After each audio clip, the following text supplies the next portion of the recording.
Abra sua Bíblia em João capítulo 13. Quero continuar a nossa série de mensagens, fé, amor e esperança.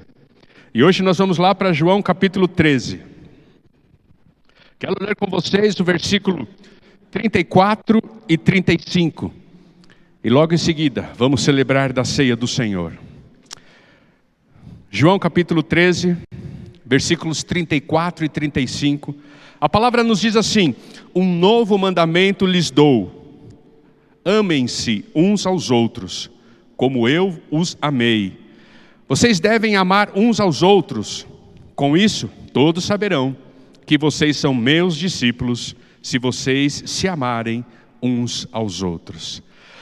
O grande desafio do amor estabelecido por Jesus neste momento do seu ministério. Como nós sabemos, a partir do capítulo 13 do Evangelho de João, Jesus está vivendo os seus últimos dias de vida, as suas últimas horas de vida. São as últimas coisas que Jesus ensinou, foram os últimos momentos de Jesus com os discípulos. A partir do capítulo 13 e o momento da celebração da ceia do Senhor, o ministério público de Jesus cessa. Agora é Jesus vivendo a intimidade com seus discípulos. É Jesus vivendo, o dia a dia com seus discípulos. E Jesus está aqui no contexto de celebração da ceia. A ceia da Páscoa, a última ceia da Páscoa, a implantação da ceia do memorial, esta que nós celebramos mensalmente aqui em nossa comunidade.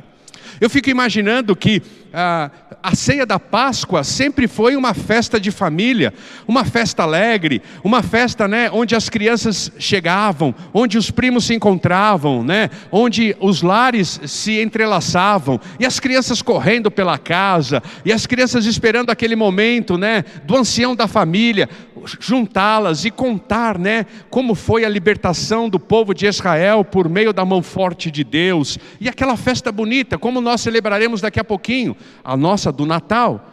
Sabe esse tempo gostoso, onde as famílias se reúnem, onde as crianças brincam, gritam, onde elas estão ansiosas para abrir os presentes? Era assim que era a Páscoa também. Era assim que o povo judeu celebrava a Páscoa. Era desta maneira que eles festejavam. Eles estavam muito felizes por esta oportunidade. Mas esta era diferente. Esta tinha um tom de despedida. Esta tinha um tom de incerteza. Jesus estava comunicando aos seus discípulos que ele partiria. Ele já fizera isso outras vezes, e eles não tinham entendido, e agora Jesus estava intensificando isso. É tempo de partir, é tempo da crucificação. E havia então um tom meio de despedida, meio de tristeza, meio de incerteza, como um dia de hoje, nublado.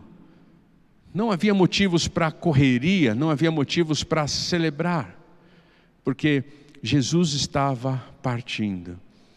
E quando ele está ali celebrando a ceia do Senhor, naquela madrugada já, ele então vai dar as últimas instruções aos seus discípulos.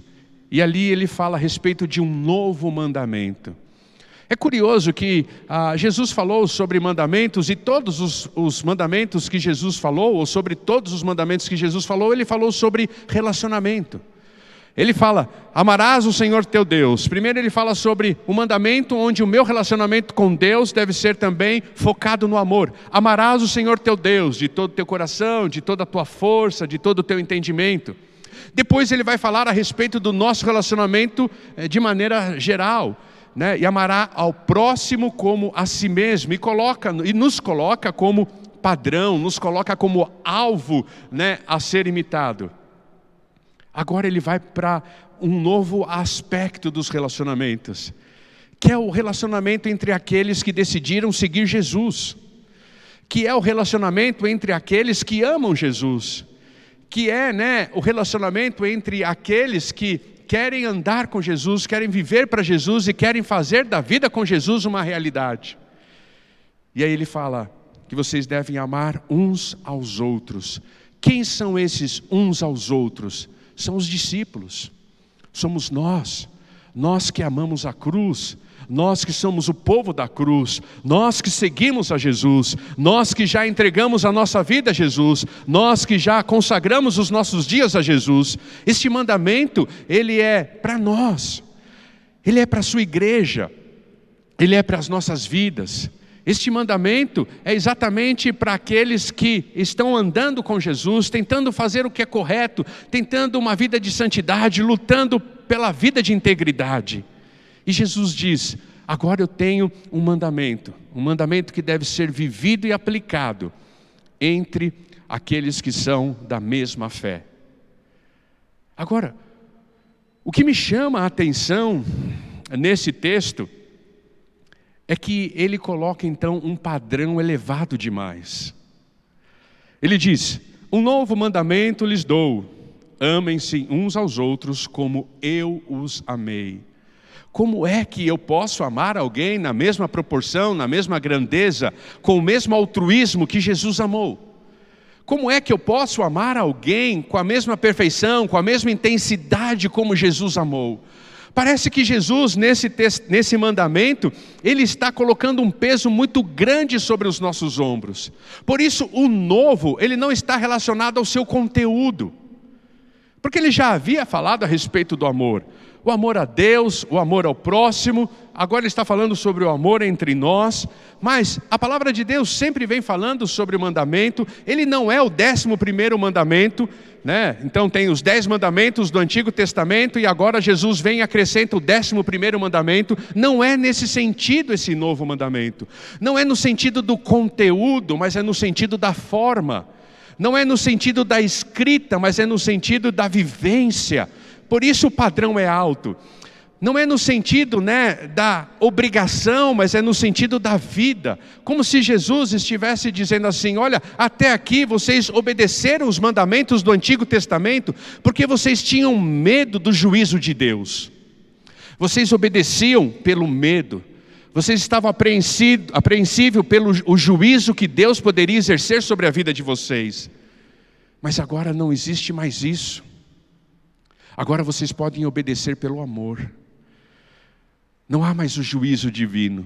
Vocês não precisam estar com este medo.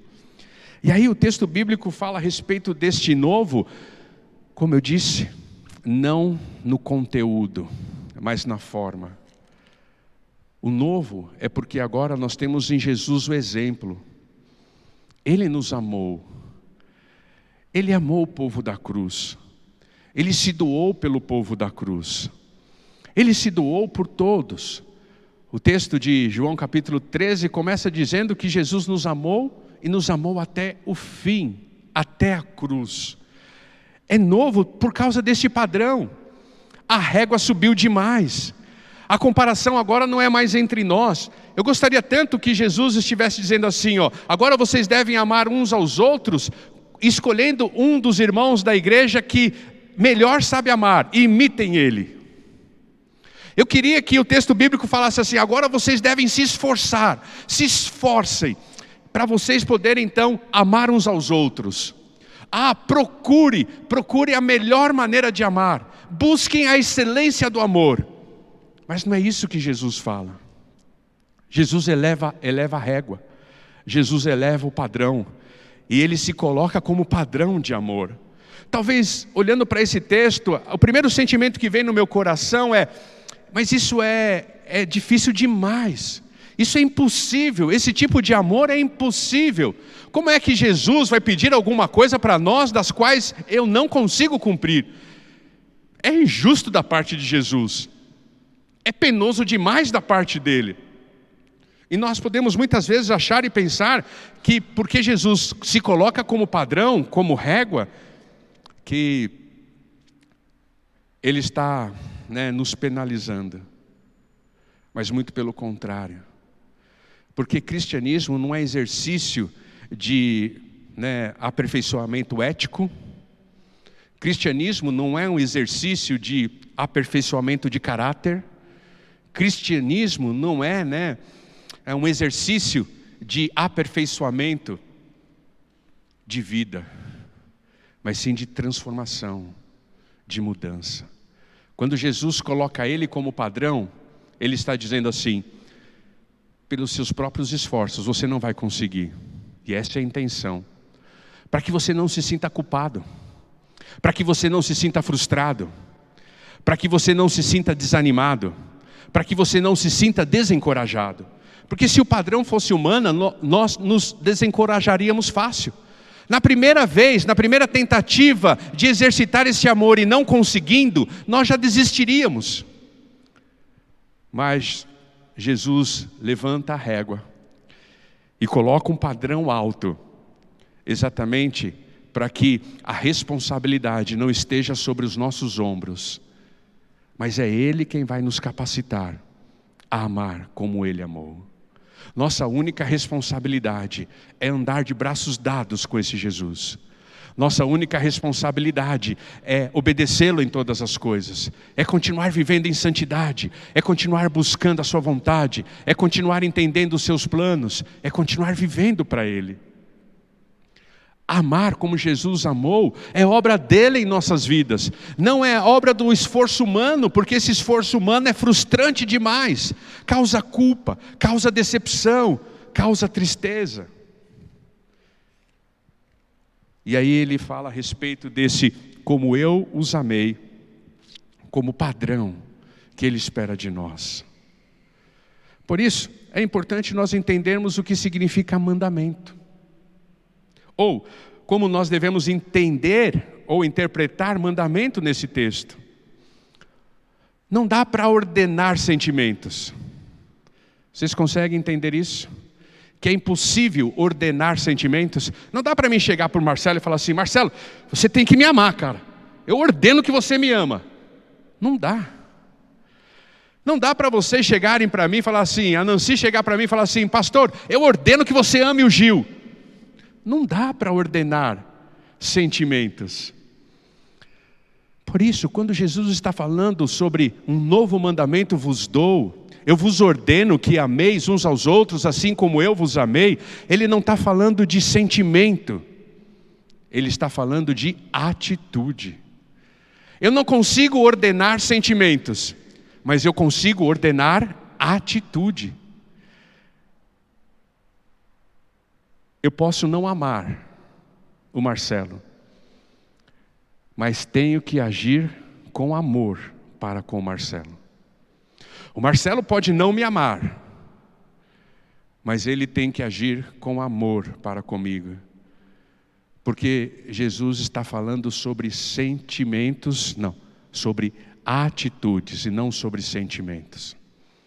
Mas talvez você faça aquela pergunta: pastor, mas não seria hipócrita da minha parte eu agir com amor sem sentir amor?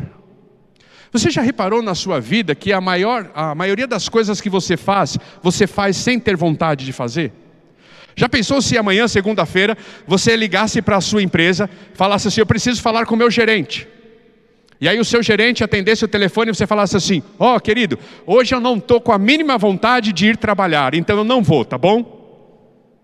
E quantas segundas-feiras você acorda sem vontade de trabalhar e vai trabalhar? Você está sendo hipócrita? Creio que não. Se nós pensássemos, a maioria das coisas que nós fazemos, nós não fazemos porque queremos fazer. Nós fazemos porque precisamos fazer.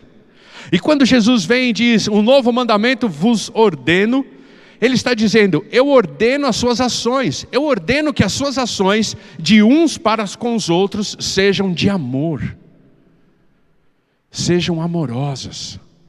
E sabe por que ele fala isso? Porque ele fala a respeito do resultado. Esse novo é também fruto do resultado. O que o versículo 35 diz? Que as pessoas saberão que somos seus discípulos quando elas olharem para nós e verem atitudes de amor uns para com os outros. Vocês acham que naquela sexta-feira de manhã, quando o sol raiou, porque ele passou a noite acordada, Jesus Cristo, antes da sua crucificação, ele passa a madrugada de sexta-feira acordada, o sol começa a brilhar. Vocês acham que naquela manhã de sexta-feira, Jesus olhou para si e disse assim: nossa, hoje está um lindo dia para ser crucificado. Hoje está um lindo dia para ser humilhado. Que delícia, sofrer a morte mais horrenda, que gostoso, que prazer eu tenho nisso. Vocês acham que Jesus amanheceu aquele dia, né, chamou os seus discípulos e disse assim: olha, eu vou sentir muitas dores. Vai ser um tempo difícil, mas que delícia que eu vou passar por isso. Estou satisfeito que a sexta-feira chegou, que a hora programada por Deus para minha crucificação, a hora programada pelo Pai para minha crucificação chegou. Que delícia! Vocês acham que foi esse o sentimento de Jesus? A palavra de Deus diz que, na verdade, ele pensando nesse tempo da crucificação, ele tem o seu momento de estresse, e ele roga ao Pai, que se fosse possível, passasse dele esse cálice. Não porque ele não nos amava, não porque ele não queria levar sobre si o pecado de toda a humanidade, não porque ele não queria nos reconciliar com Deus, mas porque ele não queria ver o elo com o Pai sendo quebrado na única vez da história da humanidade. Quando Jesus na cruz, recebendo o pecado da humanidade, ali tem o elo quebrado com o Pai. O que Jesus não queria era ficar 1/1000 de segundo sem comunhão com o Pai. Por isso ele diz: é uma sexta-feira tenebrosa, é uma sexta-feira difícil. Porém, em atitude de amor, eu estou pronto para a cruz do Calvário. Por que vocês acham que Jesus chorou quando o amigo Lázaro morreu? Eu fiquei fazendo essa pergunta. Por que Jesus chorou quando Lázaro morreu? Nós sabemos por que Jesus demorou para chegar até a aldeia onde Lázaro estava. O texto bíblico fala a respeito disso. Que Jesus demorou, não se atrasou, mas Jesus demorou para que se cumprisse então a glória de Deus, para que se cumprisse o plano de Deus. Jesus não poderia ter chegado antes e ter ressuscitado Lázaro. Iriam desconfiar do milagre ou do poder de Jesus. Deixa o corpo de Lázaro lá, já está até cheirando mal. Quando ninguém mais acreditar que ele possa ser restaurado, né, ressuscitado, aí eu chego para fazer a ressuscitação dele. Mas por que Jesus chorou se ele sabia que ia ressuscitar Lázaro? Vocês já passaram para pensar nisso? Bom, imagine Jesus indo até Lázaro, né, e dizendo assim: fiquem tranquilos. Vamos chorar não. Daqui a pouco ele volta à vida. Alguns podem dizer que Jesus chorou porque ele viu o sofrimento de Marta e Maria. Quantas vezes você foi em um velório? Comigo acontece muitas vezes isso. Às vezes eu nem conheço a pessoa que está sendo sepultada, mas ver um filho chorar, ver uma esposa, um esposo chorar, ver um netinho chorar, não é de cortar o coração, irmãos.